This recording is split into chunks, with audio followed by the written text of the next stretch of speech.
Crystal Skull, anyone? That's a one huge set. Hello everyone, and today I'm running a set number 7627 called Temple of the Crystal Skull, which is a part of the Kingdom of the Crystal Skull subline. The set that came out in 2008, which is based on the movie of the same name, Temple of the Crystal Skull, which a lot of people hate for some reason, unlike me. And I'm gonna start reviewing with the minifigures. The first one in common is Indy. It's because, well, he's the main character. The design in itself is rather simple. It was 2008, so there wasn't any like actual back printing. There's leg printing, which was pretty rare back in the day. I think the last time was leg printing was some of the licensed characters like Han Solo, which the actor that plays Indiana Jones in the movies is actually the same actor, Harrison Ford. Probably everyone knows it, but the 2008 Lego Indiana Jones also introduced a couple new things, like this hat, whip, and the bag. All of these originally came with this guy to make it more special. Like for example, nowadays when they make a lot of unique molds, like with Star Wars and Ninjago, for example. In the instructions, it show you to give him this crystal skull. It's weird since it's supposed to be transparent blue. They already had that color since 2004, and yet they went to make it very blue, transparent clear with blue brain inside. It seems like a waste of money to make it more detailed with different colors for no reason. It looks cool though, very detailed teeth and all that. You can also make someone's skull crystal. Huh?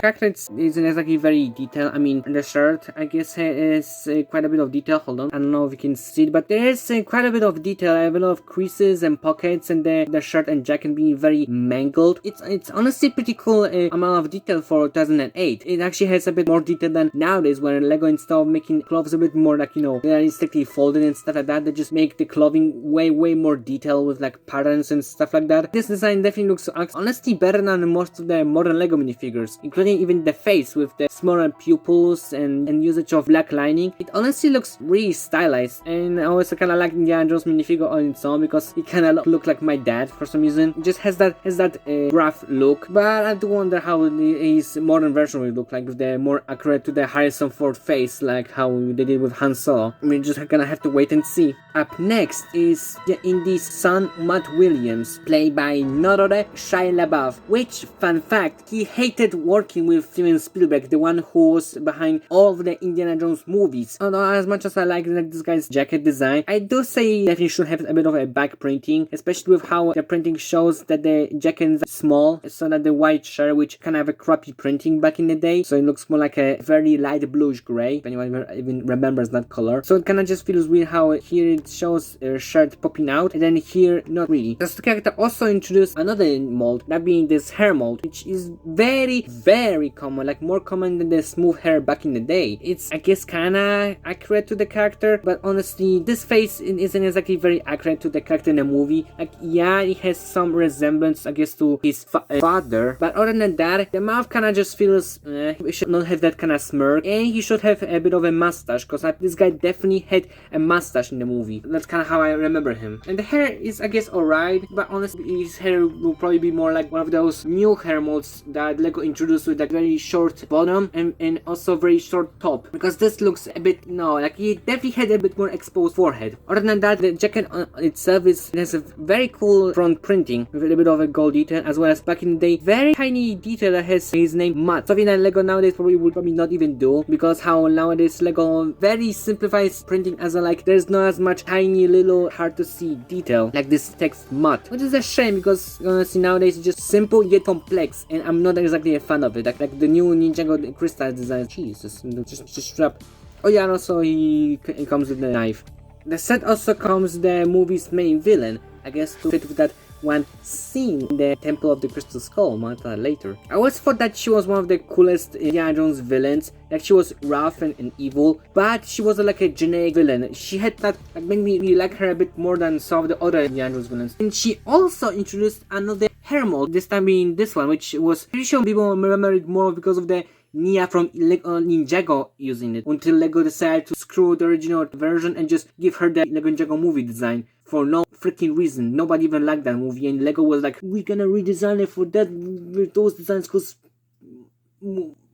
yes. But the hair is still being used to this day, so that's kinda cool. We even got the new Nia minifigure with that hair returning, which even in my opinion, it looks much better than the new one. Which is why I like how this minifigure, it has that complex yet simple look to it.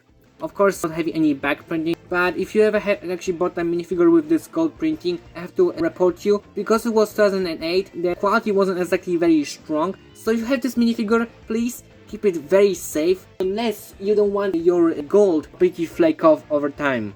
Not much you need to say, none of the characters have any back face printing, but still I like this minifigure, it's pretty cool. Up next, the set also for some reason came with one Russian soldier. Pretty sure that the entire scene had two Russian soldiers, yet for some reason they decided to only give you one. I guess because the vehicle couldn't have space for another one, which is stupid. There's enough space for more than two minifigures. The figure itself isn't exactly very special, but fun fact, this face is actually originally a Draco Malfoy's face from 2007, which is something that anyone even knows. But it's kind of funny how no one ever knew about it, even myself. I always thought it was Belloq's face, and then when I saw this character, I was like, oh, now they ruined the minifigure because they reused his face print for someone else. Not like they're doing it nowadays constantly. And also, just like Sparkle, his gold printing can also flake off, so be careful.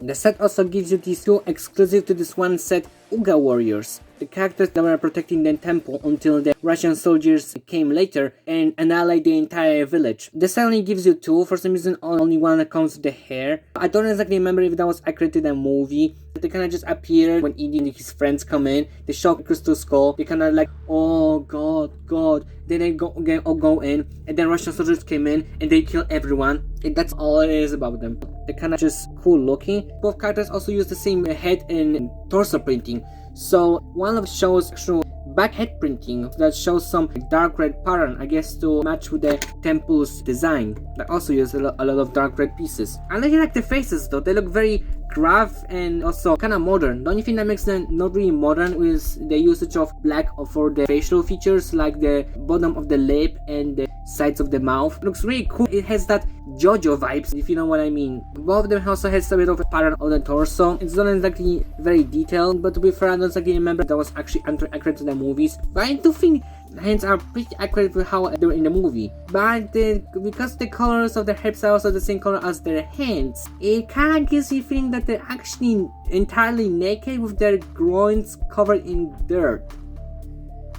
I don't know. Also, you get, for some reason, if you don't like spears, they give you two axes.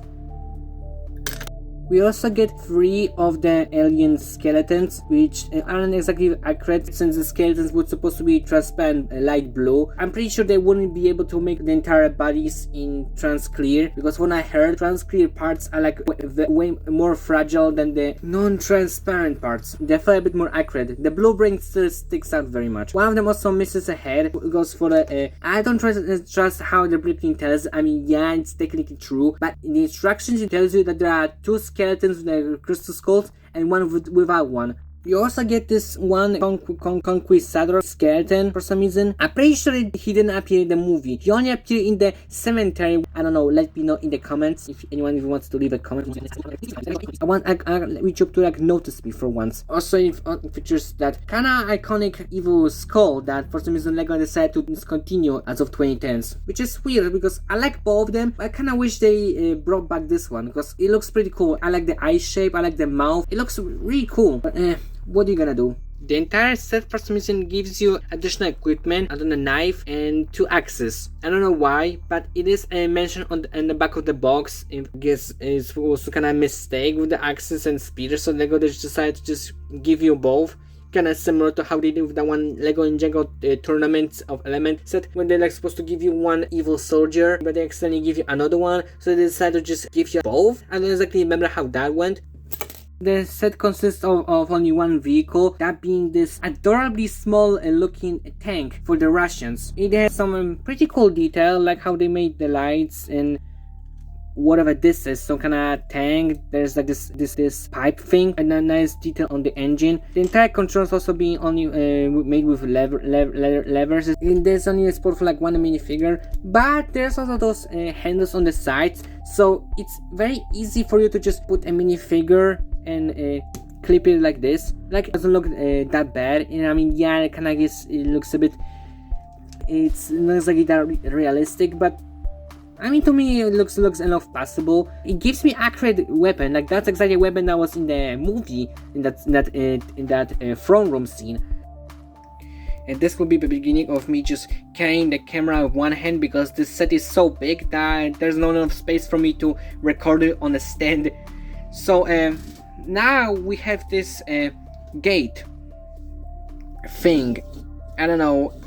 I guess it was kinda created a movie. I'm not exactly sure myself. I mostly remember it from the video game Lego Indiana Jones 2 Adventure Continues. Anyone even remembers that game? Carrying this entire thing. That's kind of how I remember it mostly, as a kind of playset part, and that's about it. There's some interesting feature, that being the introduction of the flick missiles from 2006. You remember flick missiles? It's kind of funny because it's basically shooting in his own eyes. Oh, I see a booba. It's pretty cool. It also has a feature to the entire temple. More onto that later. Dear God, I'm not going in there to get those eyes back. They're lost. Or I'm just gonna have to disassemble this entire set because I am very cramped in here. I'm sweating like a pig. And yes, I do touch grass. Thank you very much for asking. And here it is. The temple itself. And here it is. The entire temple itself. And first I have to say, that base plate. Ooh, this base plate, it's so freaking awesome. I love it so much. It's raised, it's cool, and it just makes the entire build so cool that I'm just literally sweating even harder just looking at it. Like, base plates, that's so cool. They're like way better than just plate built bases. Yeah, and I guess it's more Lego as I can connect everything together. But base plate just give it a very nice stand feel. Like Lego doesn't even do stands because what people say it will be too expensive. Like, oh, and you don't mind Lego making buildable stands are superior over the 500 random side builds. Anyway, I look at the build like, it's so cool.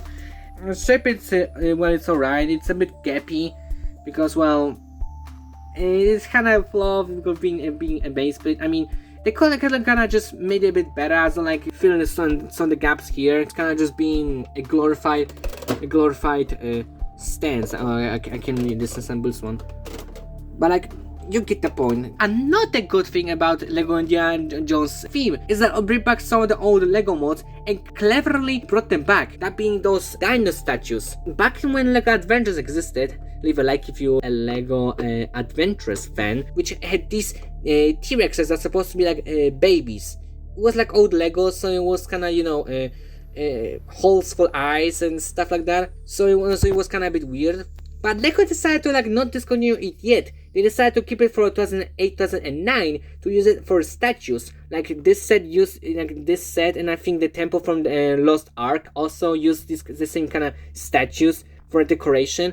And even Lego Agents 2.0 2009 used one as some kind of rare artifact, a metallic gold statue. That one is really clever, but I do say though it is a bit weird how they kind of just stick out like there. I'm not exactly sure if that was accurate to the movie. I kind of remember the temple more from the Lego Indiana Jones 2 Adventure Continues video game. Those are just some regular stairs, but those technic parts are there for a reason.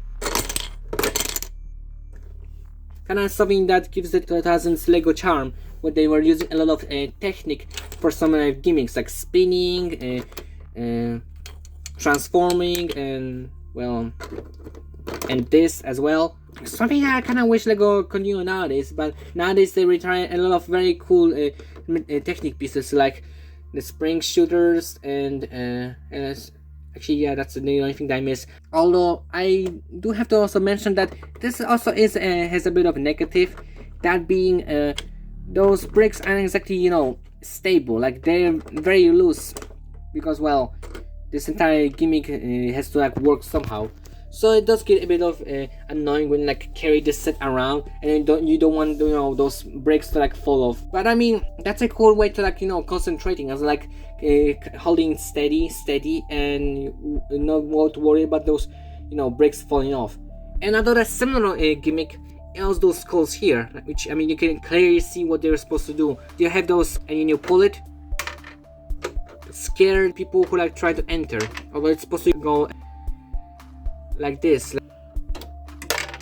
I don't know why it's not working. Also, there's a thing on the top, and if you've seen the movie, then you know what it's supposed to be. So now let's turn this entire set around.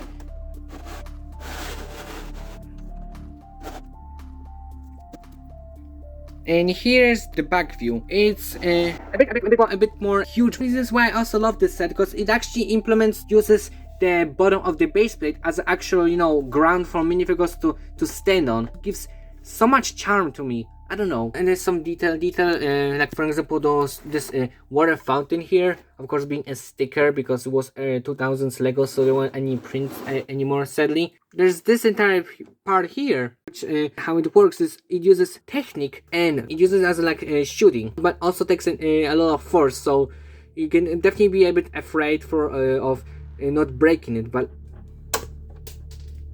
oh my goodness, it was so fast that I'm pretty sure it just disappeared on the camera. Like it's that fast. Oh! Whoa! God damn! I think it's accurate to the movie. I don't exactly remember that. I'm pretty sure. I mean, yeah, they were going inside and there were people watching them. People were watching them, and here they're like shooting. And there's this random gem. And I guess as I like to show treasure. This will be like a storage for the spears, but no. The set gives you 4. I couldn't just use this for access for here. Instead of just give you a lot of spears and no, actually no, it gives you 4. It gives you 6. So what was the point of the access? I really feel bad for the castle fans, because they're stuck with this kind of simple same molds that they've seen from like since the 2004. Give them some new molds. But anyway, those stairs, the classic spinny ones, which reveals this little area which is supposed to be for this skeleton to go to. I think. I don't know. I was just looking at the instructions, how it's supposed to in the back of the box. Actually, not in the back of the box. I don't actually have a box. I only have a menu. But the pictures of the back of the box are used in the menu. So I mean, it's still have a back of the box. But it's supposed to be like the cat is supposed to be here. I don't know why. I guess the dark feel. So them going down. Well, here is also this sticker, which kind of recreates the actual skeletons. I mean, which is pretty cool. Kind of just wish the skeleton was a bit bigger, because it kind of just feels as if it was a skeleton of a child. And there's again another evil skull. They have a lot of skulls. Like there's a there's a skull here. There's a skull here. There's a skull here. Here. I guess to like make it different from the other temple that was pretty much the same except less dark red, which because it was 2008 they crumble. Also, how they were supposed to from here to here, you may ask. Well, move this. That's the handle for it. Like you move it, and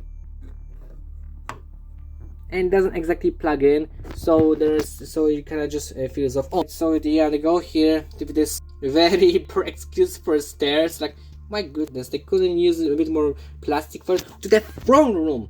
Finally! Jesus! It's like we're never going there. Which only has 3 of the thrones. I mean, there were way more in the movie. 16, I think? I couldn't go to like 4. I guess because I wanted to have a spot for them going. Yeah, actually, no, that makes no sense. Because there was like spot here for another one. As like you have to like go like this. Unless it was supposed to be like that. No, that makes no sense. Because even for like a playing, it just makes no sense. Like, how would you like be able to like go and have to like that's just off. Like, why? But it's actually really cool because they used 2006 2007 Bionicle minifigure torsos, which I really like that, because well, those kind of torsos are actually one of my favorite. And how it works, so here's how it's supposed to be. It's supposed to be like Indy and his friend are going to the throne room. They find the throne room, and then they decide to put the skull head onto the one that was missing it, which is why this one is supposed to be a missing one. And then they put the last skull on the skeletons, all hell break loose. The entire thing started making weird sounds. That was then revealed that it was actually a spaceship that was hidden under the temple, which is what this entire thing is supposed to be. This entire thing was like starting to like turn on. Doesn't work exactly, which isn't exactly very good, since I mean, yeah, it can activate, but really like fragile. it's supposed to be so like this, which yeah, the only way you can make it, you know, as like how it's supposed to be in the instruction is by pushing it so far that's like starting to like, I don't know if it breaks this structure from the inside, but this is the only way that I can think of. It's actually very good. I mean, it's so tight. I don't like how this entire thing kind of like closes, as like I guess when it like activates everything closes itself. I don't really like how they did the whole front room scene. It's exactly, you know, one accurate, but it can kind of recreate some of the scenes. It starts spinning and spinning, and she's like in the middle. It's like, oh, I see it. Oh, stop, and she burns alive. Like that thing freaked me the hell out. This entire scene also is kind of super created. Like it's supposed to be spinning, everyone becoming one single alien, but here kind of how it works is you pull this and then it spins. So it's basically to recreate this scene you have to be so like this. I'm sorry, it's supposed to give me scare. What the hell is this supposed to be? I want spinning. I don't want this weird moving. One of the things that people hated the movie for, because it wasn't no longer magic of the religion of the different tribes or Christianity like the first and third movie was about. This time was aliens, which I say again, fuck you, I was actually something different. I like some difference. I'm not exactly a Mario fan. I like me some change from time to time. I give you a gold star for trying, but it's not a good recreation. Like, it should be like, you know, spinning. Don't give me that crap that it was they couldn't do that because of the rice base plate. They could just do like some kind of technique contraption, like even from this side, as like you twist it here and then start spinning. Like you can't do that, right? You can't do that, right? I don't know. Interesting thing here. There's a sticker for some reason. I don't know what this even supposed to be. And I also shocked that they even thought about putting a sticker here. Like this thing is also a sticker. Give you props for the guy who I bought this set from, that he perfectly put the sticker on here. Now I'm gonna go to the menu. Actually, no, scratch that. I also forgot to show you the gimmick with the gate. Like you see this entire part here. You at first be like, oh, this looks unfinished. Well, no, because it's supposed to be like you take this and then you just plug it here. I guess it's for people who don't have enough space for the gate being as a separate part. I think gold star. There's two manuals, even though it was like 2008. This was in the beginning of the booklet 1, booklet 2, done with the tiny little graphic showing booklets. Please share because it's important. It's important for Lego fans. I'm dying. Inside, well, there's nothing. There's of course the classic how to, you know, build it. Here of course, like I said, showing that you have to build two skeletons with the skulls, which looks kind of funny in this render, and one without it because Indy is holding one. And also you build this Conquistador, and also here for some reason shows them having access. I guess that's what it's supposed to be. As I originally want to give them access, but it's supposed to be spears, so they just like, screw it, just give them both access and spears. But you don't even need access because they are carrying spears, not access. Unless maybe that's accurate in the movie. Again, I don't remember. I must remember them just kind of just appearing. They show Crystal Skull, they disappear, and then they all die. Then on the back there's advertisements for the other Kingdom of the Crystal Skull sets, including the set that you already own. The second manual though, it does have a bit more going on. Like you completed, but then it shows the entire build from the box art for some reason. The list of the elements. This again, the back of the box. Oh, I see. You weren't supposed to move this thing to move. You are supposed to move this thing on the top. Oh, so I broke the set for no reason. But it's kind of funny how some of those box arts they show him mat with the chrome knife instead of the dark bluish gray that they still use to this day. Because we're gonna at this point stop using chrome besides for the stickers and for a keychain. Then the advertisements for the video games. The original Lego Indiana Jones, the video game, the one that everyone remembers. And then the everyone's beloved Lego Star Wars Complete Saga from 2007. Then again, more advertisements for those same 4 goddamn sets, including the one that you already bought. there's like something, there's like there's like, it was already a Peru set already out. Maybe it was like after it came out. And then the whole, I guess you have to like rip the entire page apart to like use it as a postcard, to like, you know, to as a like log into Lego Club. Rest in peace, Lego Club. And of course more advertisements for the normal existing Lego Club, featuring very drunk looking Pepper with a blue cap. And then of course the classic. This review was a mess. Well, I always wanted to get this set, and I really wanted to, like, you know, review it perfectly, because, well, Just the Good and Junk's Brick never reviewed this set before, apparently because this set is hella expensive. I don't mind buying used copies of Lego sets. What I think about the set? Well, the set is great, very, you know, iconic as a part of the iconic Lego Indiana Jones line. It has a lot of fun stuff to do. Has the beautiful base plate. Cool molds. I mean, base plate aside, like the crystal skull, the introduction of some of the iconic molds that the Lego uses to this day. Some clever integration of pieces that already existed, like the dino, like those wolf heads, those T-Rex statues and stuff like that.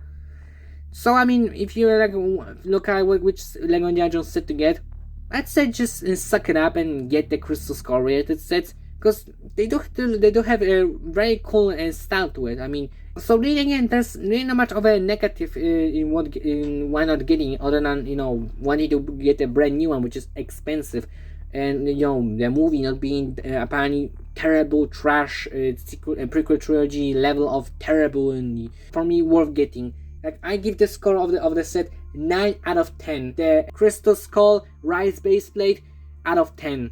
It's worth getting, and I definitely highly recommend getting this set. That's all I wanted to say. And well, sayonara, my boys and girls.